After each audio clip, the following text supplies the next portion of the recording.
I am a great fan of the TEDx series of talks, and especially being here in Vancouver, it's a great privilege. So I'd like to thank the organizers for giving me this platform to speak to you about how we can get more involved in human rights, how we can be a voice for the voiceless, and also for allowing me to be able to share with you one of my dreams. But before I do, I'd like to share with you some of the concerns that I have in my homeland country, in the country of my birth, the human rights abuses that take place there. If you lived there, half of you, if not, I would say most of you, would be dead. You would be killed by execution, or at the very least, you would be imprisoned and tortured.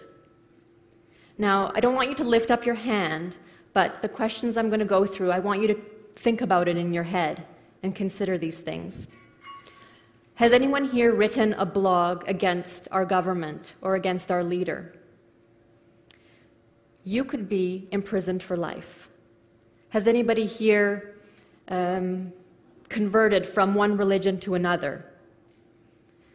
If you converted from Islam to another religion, you would be considered an apostate and be sentenced to death by hanging. Are there any homosexuals in this group? Death sentence for you. Anyone had sex outside of marriage? Don't lift up your hand.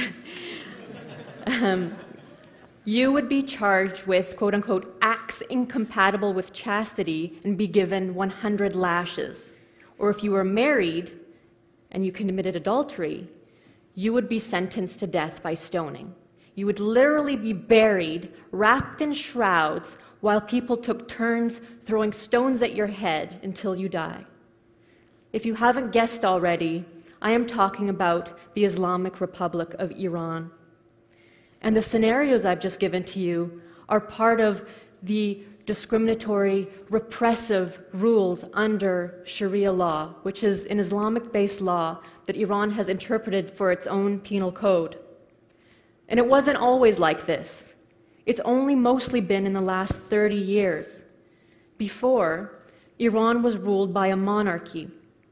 And under the monarch, under the Shah, people were fed up. They wanted freedom. They wanted democracy. They wanted better human rights. And there was an Islamic cleric by the name of Ayatollah Khomeini at the time who promised the people there that he would come to Iran, bring freedom to the people, and step aside from politics. But that's not what happened. He came, he stayed, and imposed a new era of tyrannical rule, grave human rights abuses. Literally, Iranian people's lives changed from one day to the next, and he spiraled the country back into the Middle Ages. Imagine our own prime minister one day telling the women in this group that we are forced to cover our heads because our hair is emitting sexual vibes. Sounds ridiculous, doesn't it? Sounded ridiculous to Iranian women in Iran, but this is what was happening.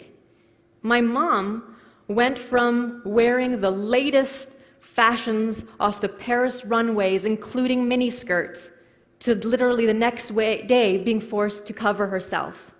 And this is symbolic of the greater repression and discriminatory laws that were taking place on women in Iran.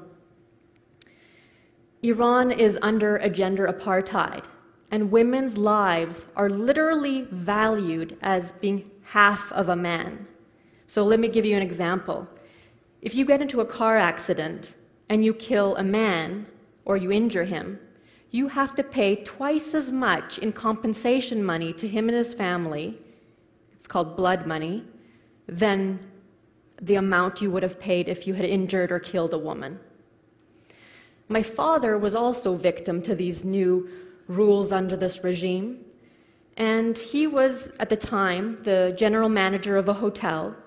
He was conducting business as usual, allowing alcohol, music, dancing, mingling between men and women. But under these new rules, because you have to remember at this time in 1979 when the revolution was happening, there was so much chaos, nobody knew what these new rules were.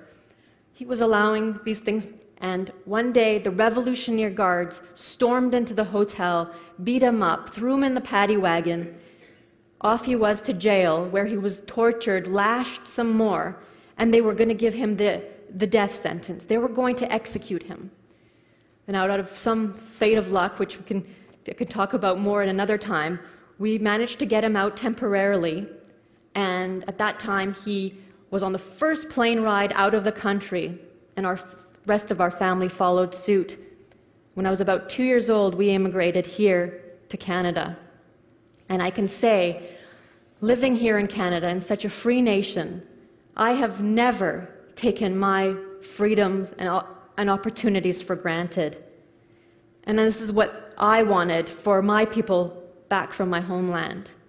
So when I heard in 2006 of a young girl, same name as me, who was in trouble, I thought there was something I had to do about it. Her name was Nazanin. She was 17 years old when she was in a park with her 15-year-old niece. 3 men attacked them, tried to rape them, and out of self-defense, Nazanin pulled out a knife, stabbed one of the men. He later died in hospital, and as a result, she wasn't treated as a victim of attempted rape. She was tried as a first-rate criminal and sentenced to death by hanging. Now, I was blown away by the story. I was so upset and angry about the injustices of this case, and I recalled back in my days working as a global youth educator with the Red Cross, where we were teaching other students, if not now, then when? If not you, then who? So I said, okay, if not me, then who? So I decided to start an international campaign to save her life, and we started with a simple petition which grew. We managed to collect about 350,000 signatures on a petition, and this was the weight I needed to approach government leaders here in Canada, at the European Union, later at the United Nations, and get media attention to try to help her. And eventually there was so much pressure from individuals like you, that the head of judiciary in Iran was forced to grant a stay of execution for her and order a new trial. And in that new trial, she was exonerated of all murder charges and released from prison. Now, I've really shortened the story. A lot went on in her campaign. But I learned so much in that campaign, so much. And if I had to just shorten it to 3 points, 1, I learned that Nazanin was not alone. There was 160 others, at least, juveniles waiting on death row in Iran. And that, again, somebody had to do something. So that's when a group of us started Stop Child Executions organization to try to put an end to executions of children. Number 2, I learned that nothing is impossible.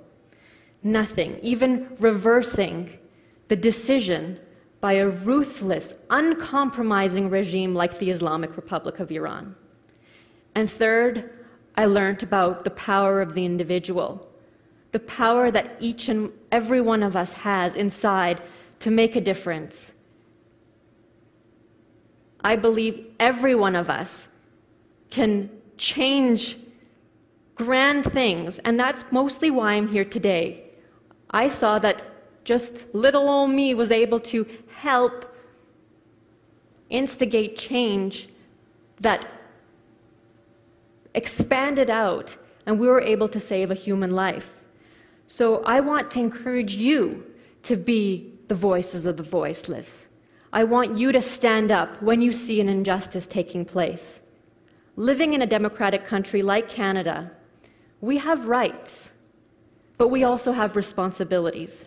Responsibilities to help those that are in need, those that are the most vulnerable, those that don't have a voice, whether it's children, animals, sometimes women.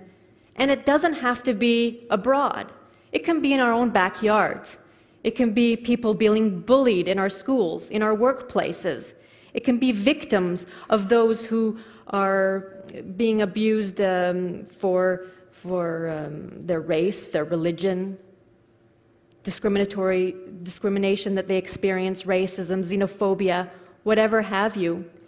And you can make a change in your own way, in your own unique way. If you're presented with a petition, sign it. You have nothing to lose.